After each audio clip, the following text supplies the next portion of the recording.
आज या वर्षात काही कामं मंजूर केलेली आहे ती फक्त मी आपल्यासमोर सांगतो. अनायसे आज या ठिकाणी आलो, आमदारांच्याही मागण्या होत्या ती घोषित करतोय.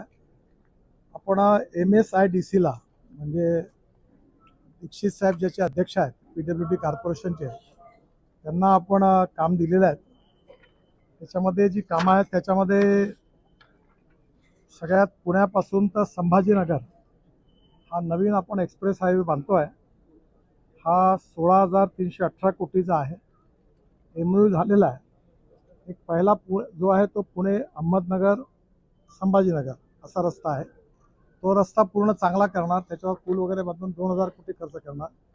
आणि या व्यतिरिक्त आपल्याला दुसरा रस्ता जो आहे तो आपल्या शिक्रापूर तिथून आपण पुन्हा नवीन हायवे डायरेक्ट करू. अहमदनगरच्या बाहेरून तिकडनं डायरेक्ट बीड जिल्ह्यातून मग तो संभाजीनगरला ग्रीनफील्ड हायवे आहे. हा 16,318 कोटीचा आहे. याच्यामध्ये सगळ्या गोष्टी जवळपास पूर्ण झाल्या. आता याच्यातला तिथे एक टोल आहे. आता निर्णय फक्त व्हायचा आहे. झाला 2-3 वर्षाचा कालावधी अजून आहे.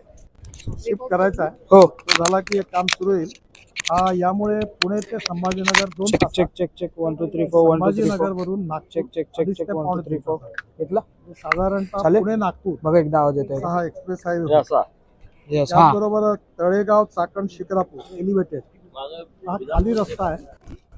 वरती त्याच्यावर फ्लायओव्हर येतोय. आहे.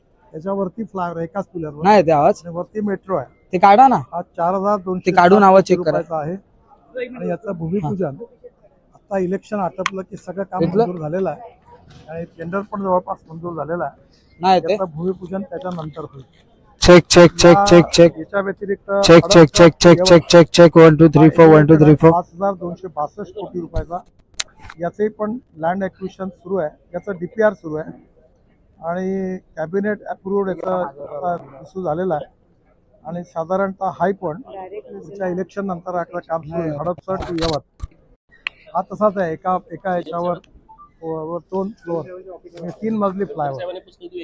डेव्हलपमेंट ऑफ कळंबोळी जंक्शन 770 कोटी असे 27,000 कोटी रुपयाची कामं त्यांना दिलेली आहे. तू करून घे. या व्यतिरिक्त NHAI कडनं पुणे ते नाशिक फाटा जो आहे पुढे नाशिक फाटा नाशिक फाटा टू खेड आता 2 पॅकेजमध्ये आहे. याचं 93% लँड ॲक्विजिशन झालेलं आहे. याचं पहिलं पॅकेज आहे नाशिक फाटा टू आळंदी फाटा हा 4,403 कोटी रुपयाचा. आणि नंतर package from Alandi Phata to Khed हा जवळपास 3,398 कोटी रुपयाचा. हे 7,800 कोटी आहे. हे 7,800 कोटी जर धरलं आणि फ्लायओव्हर फ्रॉम ओल्ड पुणे नाका तो साताराचा तो वेगळा आहे. याच्यामध्ये हा साधारणतः हे सगळी अमाऊंट आहे ही 35-40 50,000 कोटी केवळ पुणे शहराकरता कामं मंजूर झाली आहे. यातला शेवटचा मोठं काम जे आहे ते वेस्टर्नली बायपासून पुणे सातारा जो रोड आहे जो रिलायन्सकडे होता ज्याच्यावर बरेच ॲक्शन होत होती तो आता आम्ही त्यांच्याकडनं वापस जाऊन दुसऱ्या कंपनीला बँकेने टेकओव्हर केला. तर त्याच्यानंतर त्या ठिकाणी नवीन DPR तयार करून 6,500 ते 7,000 कोटी रुपयाचा नवीन फ्लायओव्हर वगैरे करून अप टू सातारापर्यंत रोड आहे. त्यात खंबाटकी घाटाची टनेल एक पार्ट एकदम ओपन करायची वेळ जवळपास झाला आहे. त्यामुळे पुणे सातारा हे पुन्हा 7,000 कोटी असं धरून हे साधारण 50,000 कोटीची कामं ही पुणे शहरातली आहे ती येत्या 3 महिन्यात सुरू होतील. आपली माणसं आपला देश पाहत रहा जनादेश.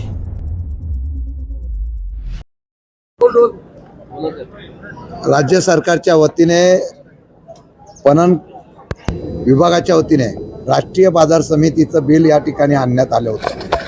खरं म्हणतं तर महाराष्ट्रामध्ये पहिल्यापासून असलेल्या बाजार समितीची व्याख्या बदलून आंतरराष्ट्रीय स्तराची बाजारपेठ अशा प्रकारचं एक नवीन बिल आणलेलं आहे.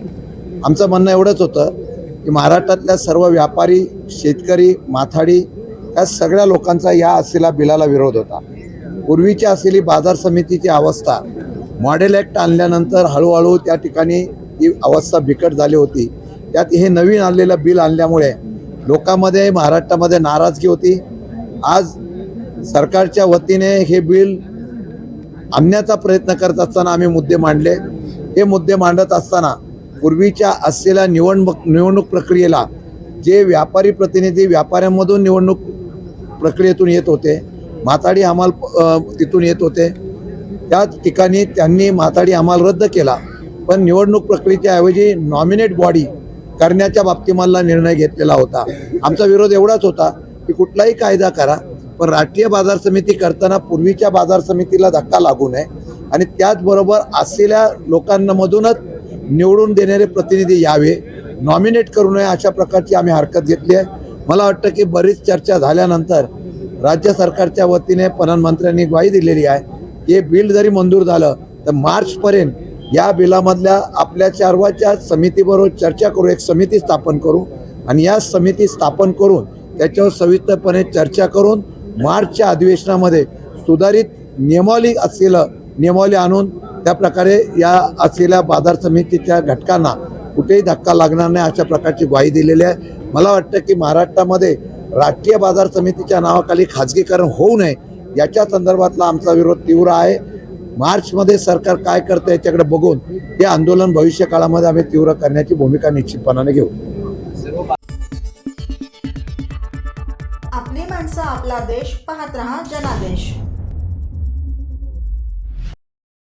मी ज्या मतदारसंघाचं प्रतिनिधित्व करतोय, ज्या मायबाप जनतेने मला महाराष्ट्राच्या विधिमंडळामध्ये सन्मानानं काम करण्याची संधी दिली, तो जत मतदारसंघ क्रमांक 288 वा आहे. म्हणजे आपली विधानसभा 288 आमदारांची आहे, त्यातला शेवटचा क्रमांक आहे. दुर्दैवानं प्रस्थापित राज्यकर्त्यांनी गेली अनेक वर्ष जतवरती सातत्यानं अन्याय केला.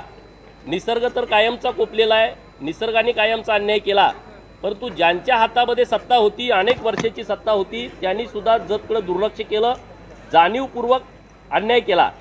जतच्या लोकांनी फक्त प्रस्थापितांच्या कारखान्यावरती ऊस तोडला पाहिजे अशा भूमिकेतून त्यांनी जतकडे लक्ष दिलं नाही. परंतु जेव्हा 2014ला देवाभाऊ या राज्याचे मुख्यमंत्री झाले आणि जतचं भविष्य बदलायला लागलं, आत्ता मी तुमच्याशी बोलत असताना जत तालुक्यातील 60 गावामध्ये मैशालचं पाणी पोचलेलं आहे. शेतकऱ्यांच्या बांधावरती पाणी आहे. राहिलेल्या 65 गावामध्ये 2026च्या जूनमध्ये काही गावांना आणि 2027च्या जूनमध्ये जत तालुक्यातील शेवटच्या गावातल्या शेवटच्या शेतकऱ्याच्या बांधावरती मैशाळ योजनेचं पाणी जात आहे. जत तालुक्याला दुष्काळी तालुका म्हणून बघितलं जातं, जत तालुक्याला मागासला तालुका म्हणून हिणवलं जातं, परंतु 2 वर्षाच्या नंतर या महाराष्ट्रातली कुणाची हिंमत होणार नाही की जत तालुका हा दुष्काळी तालुका आहे म्हणण्याची, जत तालुक्यामध्ये विकास झाला नाही म्हणण्याची. आणि म्हणून मी गेले वर्षभर जेव्हा आमदार झालो तेव्हा या मतदारसंघामध्ये फिरतोय, गावागावामध्ये जातोय, तर तिथली एक बाब अत्यंत जी महत्त्वाची आहे ती माझ्या निदर्शनास आली की जत हा दुष्काळी तालुका नाही आहे, ही दुष्काळी भूमी नाही आहे, जत ही देवभूमी आहे. कारण महाराष्ट्रामध्ये आणि देशामध्ये एका तालुक्यामध्ये एवढ्या मोठ्या प्रमाणामध्ये मंदिरं जतपेक्षा दुसऱ्या कुठल्या तालुक्यात असू शकत नाही असा माझा ठाम विश्वास आहे. कारण या तालुक्यामध्ये प्रभू रामचंद्रांचा या भागाला सहवास लाभलेला आहे. प्रभू रामचंद्र ज्या ज्या भागात जायचे तिथं तिथं महादेवाच्या लिंगावरती आडवे 3 रेषा ओढायचे. आणि अशा खुणा आमच्या जत तालुक्यामधल्या मुचंडी गावामधल्या, सिद्धनाथ गावामधल्या, जतला लागून असणाऱ्या बॉर्डरवरच्या कर्नाटकातल्या रामतीर्थ आणि कोट्टलगी गावामध्ये जी महादेवाची लिंग आहेत तिथं या खुणा आढळत आहेत. म्हणजे प्रभू रामचंद्राचा सहवास या जत तालुक्याला लाभला होता. बकासुराचा वध पण जतमध्येच झालाय. भीमानी जो बकासुराचा वध केला तो जतमध्ये केलाय, याचं सगळं रेकॉर्ड आहे. तत्कालीन दक्षिण साताऱ्याचे जिल्हाधिकारी चिन्मळ गुंड नावाचे जे अधिकारी आहेत त्यांनी हे सगळं लिखाण करून ठेवलेलं आहे. त्यांनी याचं सगळं संशोधन घेतलं आहे. जे कलेक्टर होते दक्षिण साताऱ्याचे, आता आमचा सांगली जिल्हा आहे, पूर्वी तो दक्षिण साताऱ्यामध्ये होता, तर त्यांनी हे सगळं लिहून ठेवलेलं आहे. आणि बकासुराचा वध झाल्याच्या नंतर जेव्हा एखाद्या असुरी शक्तीचा पराभव व्हायचा तेव्हा आनंदानं एखादं मंदिराची स्थापना, एखाद्या महादेवाच्या लिंगाची स्थापना केली जायची.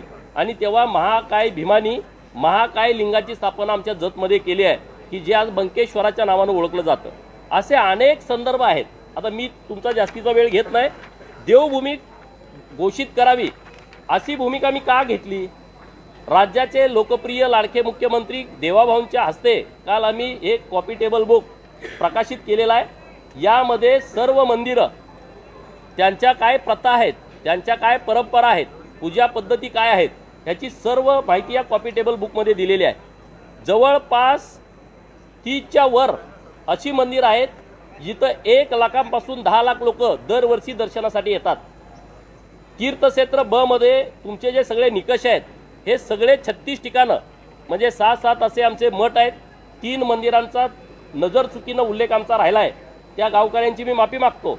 बेळुणगीचं मलकारसिद्ध, मोठेवाडीचं मरगुबाईचं मंदिर आणि पांढरेवाडीचं मरगुबाईचं मंदिर, ह्या 3 मंदिराचा समावेश यात होणं बाकी आहे।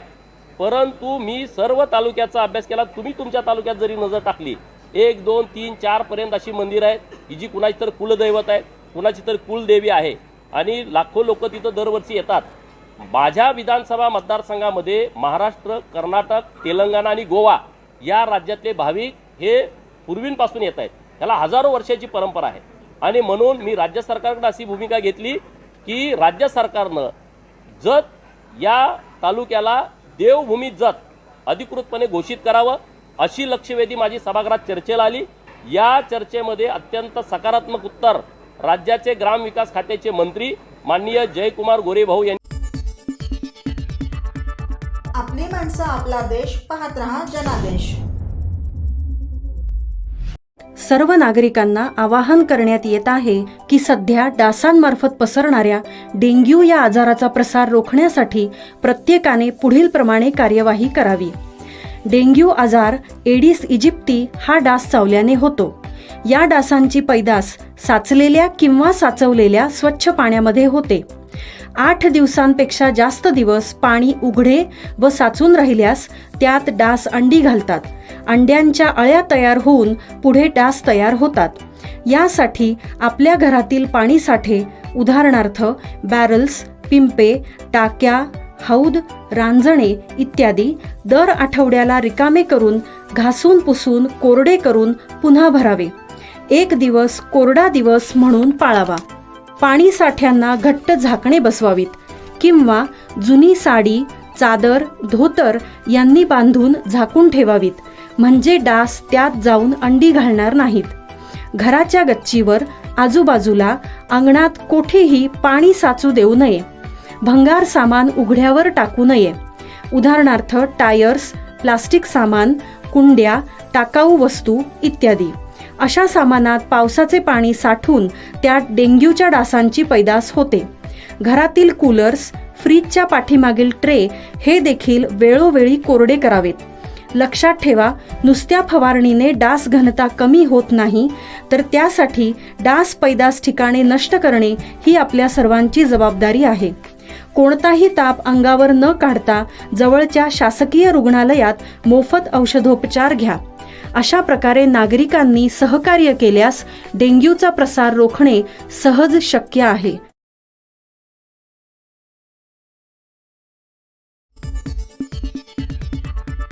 आपली माणसं, आपला देश, पाहत रहा जनादेश।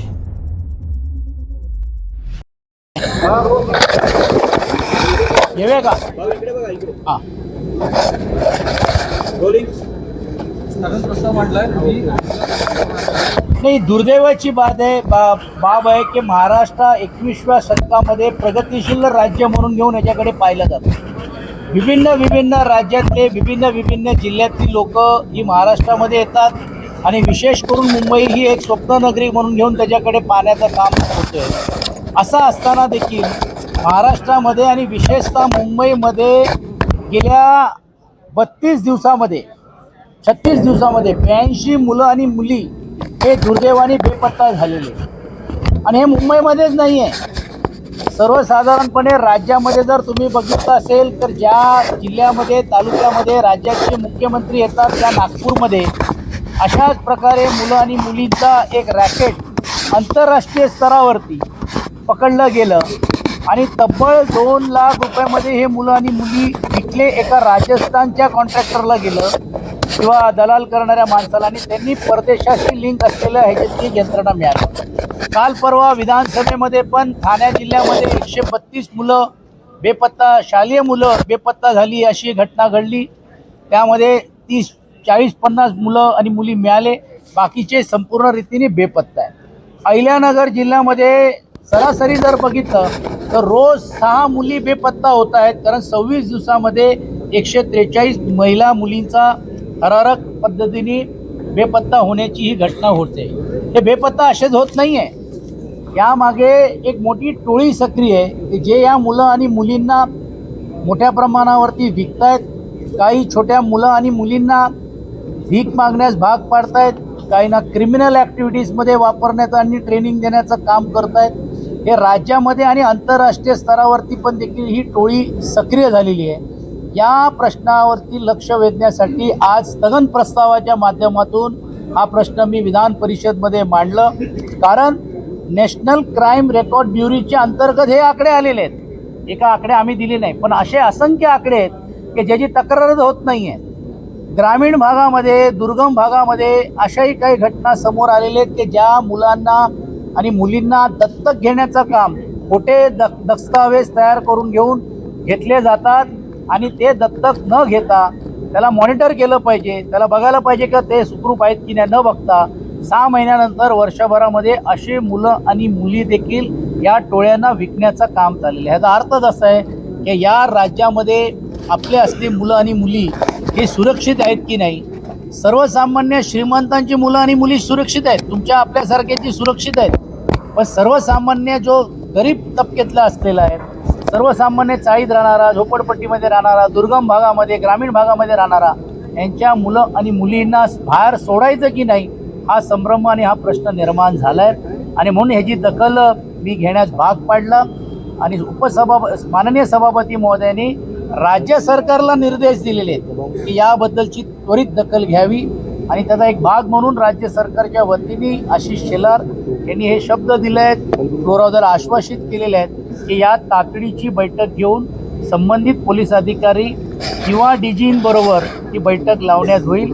कारण एका बाजूला पोलीस याबद्दलच्या जे मोठमोठे दावे करत आहेत, विशेषतः ऑपरेशन मुस्कानच्या माध्यमातून 4 मुलं भेटली किंवा बेपत्ता मुली झाली तर त्याला सोशल मीडियामध्ये हाईप करून स्वतःची थाप थोपटण्याचं काम केलं जातं आहे.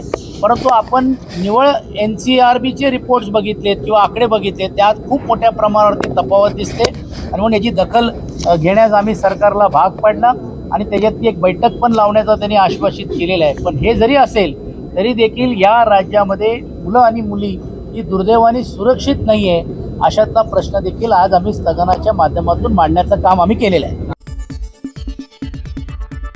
आपली माणसं, आपला देश, पाहत रहा जनादेश. सुधारली आहे. चला तिकडे मतदारसंघात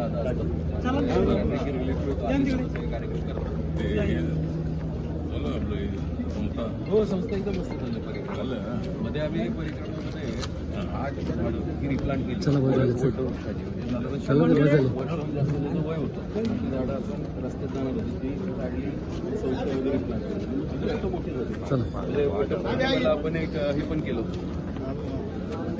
वटपौर्णिमेला त्याचं एक आर्टिकल केलं होतं, बरेच न्यूज चॅनलने ते कव्हर सुद्धा केलं, चांगल्या पद्धतीने ते आलं होतं.